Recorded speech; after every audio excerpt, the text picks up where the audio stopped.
Welcome students. So இந்த வீடியோவில் 8ஆம் வகுப்பு கணிதமில் இயல் 1 எண்களில் பயிற்சி 1.1 இருக்கக்கூடிய கணக்குகள் தான் பார்க்க போகிறோம். வாங்க பார்க்கலாம். 7வது கேள்வி பார்க்கலாம். கொடுக்கப்பட்ட விகிதமுறை எண்களுக்கு இடையில் ஏதேனும் 5 விகிதமுறு எண்களை பட்டியலிடுக. ஸோ இங்கே கொடுத்துருக்கூடிய எண்ணுக்கு இடையில் எத்தனை விகிதமுறை எண்கள் கண்டுபிடிக்கணுங்களா? 5 அப்படின்னு கொடுத்துட்டாங்களா? முதல் கேள்வி என்ன கொடுத்துருக்காங்க பாருங்கள். -2 மற்றும் 0க்கு இடையில் 5 விகிதமுறை எண்ணு கேட்டிருக்காங்க. நார்மலாக பார்த்தோன்னா என்ன இருக்கும்? -2 அடுத்து -1 0ன்னு வந்துருங்களா? நமக்கு என்ன தான் கிடைக்குது? ஒரு விகிதமுறை எண்ணு தான் கிடைக்குது. அப்போ என்ன பண்ணணும் அப்படின்னா, இப்போது கீழே பாருங்கள், நம்ம பகுதி எதுவுமே இல்லை அப்படின்னு என்ன இருக்கிறதா அர்த்தம்? 1 இருக்கிறதா அர்த்தம். அப்போது -2/1 0/1 அப்படின்னு இருக்குங்களா? இப்போ நம்ம இப்படியே வச்சுருந்தோம் அப்படின்னா என்ன பண்ண முடியாது? இது ரெண்டுக்கும் இடையில் விகிதமுறை எண்ணை கண்டுபிடிக்க முடியாது. அதுக்காக நம்ம என்ன பண்ணுறோம் அப்படின்னா, இதோட ஸோ ஏன்னா -2க்கும் 0க்கும் நடுமத்தில் -1 மட்டும்தான் வருது. அப்போது கீழே நம்ம பகுதி என்ன பண்ணுறோம்? 10ஆல் மேலேயும் கீழேயும் பெருக்கிறோம். ஸோ ரெண்டுலேயுமே என்ன பண்ணுறோம்? 10ஆல் மேலேயும் கீழேயும் பெருக்கிறோம். அப்போ இங்கே என்ன ஆகிடும்னு பாருங்களேன். -2 × 10 -20 ஆயிரும். 1 × 10 10 அப்படின்னு கிடச்சிரும். அப்புறம் மற்றும் ஸோ 0 × 10 ஆயிரும். 0 பக்கத்தில் 1 × 10 10 அப்படின்னு கிடச்சிருங்களா? இப்போ என்ன பண்ணலாம்? -20/10லேருந்து 0/10 வரைக்கும் போடலாங்களா? என்னென்ன விகிதமுறை என்ன வரும் பாருங்களேன். -20/10 -19/10 -18/10 -17/10 -16 ஏன் இந்த 10ஆல் வகுக்கிறோம்? நமக்கு பகுதி சமமாக இருந்தாலும் ஏன் 10ஆல் வகுக்கிறோம், 10ஆல் பெருக்கிறோம் அப்படின்னா, நம்ம என்ன இருக்குது? -2க்கும் 0க்கும் இடையில் -1ங்கிற ஒரே ஒரு எண்ணு தான் இருக்குது. அப்போ 10ஆல் பெருக்கும்போது என்ன ஆகுது? நிறைய எண்கள் நமக்கு கிடைக்குது. -15/10 -14/10 -13/10 இப்படி எழுதிட்டே போனோம் அப்படின்னா என்ன இருக்கும்? 8 -3/10 -1/10 -3 அடுத்து -2/10 -1/10 அடுத்து 0/10ன்னு கிடச்சிரும். அப்போ என்ன இருக்குது? -20/10க்கும் 0/10க்கும் இடையில் இத்தனை நம்பர் இருக்கு. ஆனால் அவங்க ஏதோ 5 கேட்டதுனால இதுலேருந்து என்ன பண்ணலாம்? ஏதாவது 5 எழுதுனாவே போதுமானது. இது எல்லாமே விடை தான். இதுலேருந்து ஏதாவது 5 எழுதுனா போதும். அடுத்து 2வது கேள்வி என்ன கொடுத்துருக்காங்க அப்படின்னா, -1/2 மற்றும் 3/5 அப்படின்னு கொடுத்துருக்காங்க. அப்போ -1/2க்கும் 3/5க்கும் இடையில் எண்கள் கண்டுபிடிங்க அப்படின்னு கொடுத்துருக்காங்க. இப்போ -1/2க்கும் 3/5 அப்படின்னு பார்க்கும்போது நமக்கு பகுதி சமமாக இருந்தால் தான் என்ன பண்ண முடியும்? தொகுதியை ஒப்பிட முடியுங்களா? ஆனால் இங்கே பகுதி எப்படி இருக்குது? வெவ்வேறையாக இருக்குது. அப்போ இதுக்கு இன்பிட்வீன் நம்ம எண்கள் கண்டுபிடிக்கிற சிரமம் அப்படிங்கிறனால பகுதியை சமமாக்குறோம். அப்போ பகுதி சமமாக்கணும் அப்படின்னா மீசியமாக கண்டுபிடிப்போங்களா? ஸோ 2 வந்து 2ஆவது பாடல ஒரு தடவை, 5 வராது அப்படியே வச்சுக்கலாம். 5 5ஆவது பாடல வருவங்கனால 5ஆல் வகுக்கிறோம். அப்போ என்ன கிடைக்குது? மீசியமாக நமக்கு வந்து 2 × 5 அப்படின்னு கிடைக்குது. 2 × 5 என்னது? 10. அப்போ -1/2 நம்ம எதோட பெருக்கணும் அப்படின்னா நமக்கு 10 வரும்னு பார்க்கணும். 2 × 5 10 கிடச்சிருங்களா? அப்போ -1 பகுதியை 5ஆல் பெருக்கணும் அப்படின்னா -5/10 அப்படின்னு கிடைக்குது. அதே மாதிரி 3/5 இருக்குது. அப்போ 5ஓட எதை பெருக்கணும் அப்படின்னா நமக்கு 10 வரும்னு பார்க்கணுங்களா? ஏன்னா நம்மளோட மீசியமாக 10. அப்போ 5ஓட 2 பெருக்குனா 10 வருது. அப்போ 3 × 2 6ங்களா? இப்போ பாருங்களேன், எந்த ரெண்டு எண்ணுக்கு இடையில் வந்திருக்கு? -5/10 மற்றும் 6/+6/10 இதுக்கு இடையில் 5 எண் கண்டுபிடிக்கணுங்களா? அப்போ என்னென்ன வரும்? -5/10க்கு முன்னாடி -4/10 -3/10 -2/10 -1/10 0/10 1/10 2/10 3/10 அடுத்து 4/10 5/10 6/10 எத்தனை நிறைய எண்கள் கிடச்சிருக்கு இல்லைங்களா? கொஷின் என்ன கேட்டிருக்காங்க அப்படின்னா ஏதாவது 5 மட்டும் கேட்டிருக்காங்க. அப்போ இதுலேருந்து என்ன பண்ணிக்கலாம்? ஏதாவது 5 மட்டும் எழுதணும் அப்படின்னாவே போதுமானது. நான் என்னென்ன எண்கள் வரும் அப்படிங்கிறதுனால ஸோ எல்லா எண்களுமே எழுதியிருக்கேன். என்ன பண்ணால் போதும்? ஏதாவது 5 எண்கள் எழுதினா போதும். அடுத்து இதில் 3வது கேள்வி. ஸோ 3வது கேள்வியில் என்ன கொடுத்துருந்தாங்க அப்படின்னா 1/4 மற்றும் 7/20 அப்படின்னு கொடுத்துட்டாங்களா?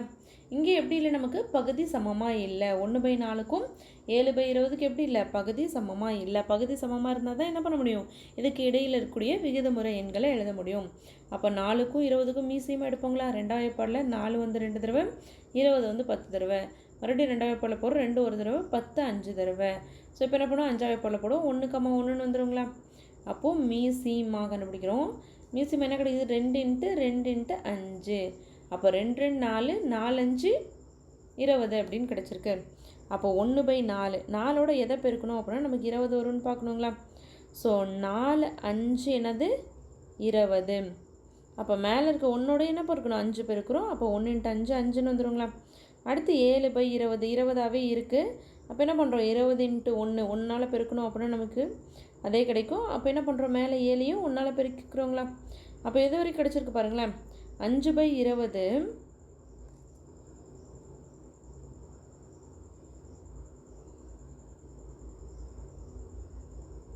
ஸோ இப்போ பார்க்கும்போது நமக்கு என்ன கிடச்சிருக்கு 5/20 மற்றும் 7/20 அப்படின்னு கிடச்சிருக்குங்களா. அப்போ 5/20க்கும் 7/20க்கும் நடுமத்தில் என்ன தான் இருக்கும் 6/20 தான் இருக்கும். ஆனால் நம்ம கேள்வியில் என்ன கேட்குறாங்க அப்படின்னா நமக்கு வந்து 5 விகிதமுறை எண்கள், இதுக்கு நடுமத்தில் 5 விகிதமுறை எண்கள் கேட்டிருக்காங்களா. அப்போ அதனால் என்ன பண்ணுறோம் அப்படின்னா 5/20 இருக்கு இல்லைங்களா, இதை வந்து 5ஆல் பெருக்கிறோம். ஏன்னா பகுதியை நம்ம என்ன ஆக்குறோம் 100 ஆக்குறோம். அப்போ மேலே 5ஆல் பெருக்குவாங்களா 5 5 25/100ன்னு வந்துடும். அதே மாதிரி மற்றும் 7/20 20ஓட என்ன பண்ணுறோம் 5 பெருக்கிறோம். அப்போ மேலே என்ன பண்ணுறோம் 5 பெருக்குவாங்களா. அப்போ 7 5 35 வகுத்தல் 20 இன்ட்டு 5 100 அப்படின்னு கிடைக்கிறோங்களா. இப்போ 2 எண் நமக்கு என்ன கிடச்சிருக்கு 25/100. ஏன் அப்படி ஃபஸ்ட்டு இது போடலை அப்படின்னா நமக்கு 5/20க்கும் 7/20க்கும் நடுமத்தில் என்ன தான் வரும் 6/20ன்னு ஒரே ஒரு எண் தான் கிடைக்கும். ஆனால் நம்ம கேள்வியில் என்ன கண்டுபிடிக்கணும் 5 எண் கண்டுபிடிக்கணும். அதனால தான் என்ன பண்ணுறோம் மறுபடியும் நம்ம பகுதியை 5ஆல் பெருக்கிறோம். அப்போ இங்கே 35/100ன்னு கிடச்சிருக்குங்களா.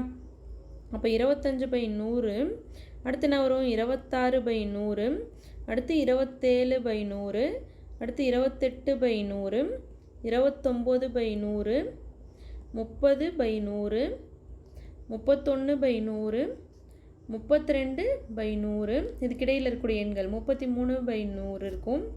அடுத்து என்ன இருக்கும் 34/100 இருக்கும். அடுத்து 35/100. இதுக்கிடையில் ஏதாவது 5 தானே கேட்டிருக்காங்க. ஸோ நமக்கு எத்தனை இருக்குது நிறைய இருக்குது. இதில் ஏதாவது 5 எழுதணும் அப்படின்னா அதுதான் ஆன்சர். அடுத்து 4வது கேள்வி 4வது இது பார்க்கலாம். 4வது என்ன கொடுத்துருக்காங்க பாருங்கள் -6/4 மற்றும் -23/10 -23/10 அப்படின்னு கொடுத்துருக்காங்களா.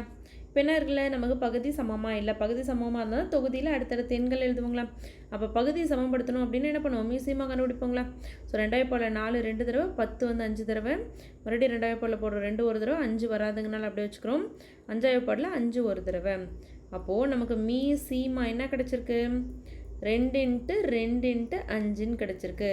2 2 4 4 5 20 அப்படின்னு கிடச்சிருச்சுங்களா. ஸோ அப்போ -6/4 நம்ம கீழே என்ன ஆகணும் பகுதி வந்து 20 ஆகணும். அப்போ 4ஓட இதை பெருக்குனா 20 வரும் 5 பெருக்கிறோம். அப்போ மேலே என்ன பண்ணும் 5 பெருக்குவோங்களா. அப்போ 5 6 30 வகுத்தல் 4 5 20 அப்படின்னு கிடச்சிரும். அடுத்து இன்னொன்று என்ன -23/10. அப்போ 10ஓட எதை பெருக்குனா நமக்கு 20 கிடைக்கும். 2 பெருக்குன்னா 20 கிடைக்குங்களா. அப்போ பகுதி 2ஆல் பெருக்கியிருக்கோம் அப்படின்னா தொகுதி என்ன பண்ணும் 2ஆல் பெருக்குவோங்களா. அப்போ 23 2ஆல் பெருக்குனா 3 2 6 2 2 4. இப்போ என்ன கிடைக்குது -46 அப்படின்னு கிடைக்குதுங்களா. ஸோ -30/20க்கும் -30/20க்கும் மற்றும் -46/20க்கும் நடுமத்தில் எண்கள் கண்டுபிடிக்க சொல்கிறாங்களா. அப்போ என்னென்னலாம் வரும் பாருங்களேன் -31/20 வரும், -32/20 வரும், -33/20 வரும், -34/20, அடுத்து -35/20, -36/20, -37/20, -38/20 அப்படின்னு எது வரைக்கும் போய்கிட்டே இருக்கும். ஸோ எக்ஸட்ரா அப்படின்னு எழுதிடலாங்களா. எக்ஸட்ரா -42/20, -43/20, -44/20, -45/20, -46/20 அப்படின்னு போய்கிட்டே இருக்கும். என்ன கேட்குறாங்க இடையில் ஏதாவது 5 மட்டும் எழுத சொல்கிறாங்க. ஸோ இது எல்லாமே விடை தான். ஏதாவது 5 எழுதுனாவே போதுமானது. இந்த வீடியோவில் உங்களுக்கு எதாவது டவுட் இருந்துச்சு அப்படின்னா கமெண்டில் கேளுங்க. தேங்க்ஸ் ஃபார் வாட்சிங்.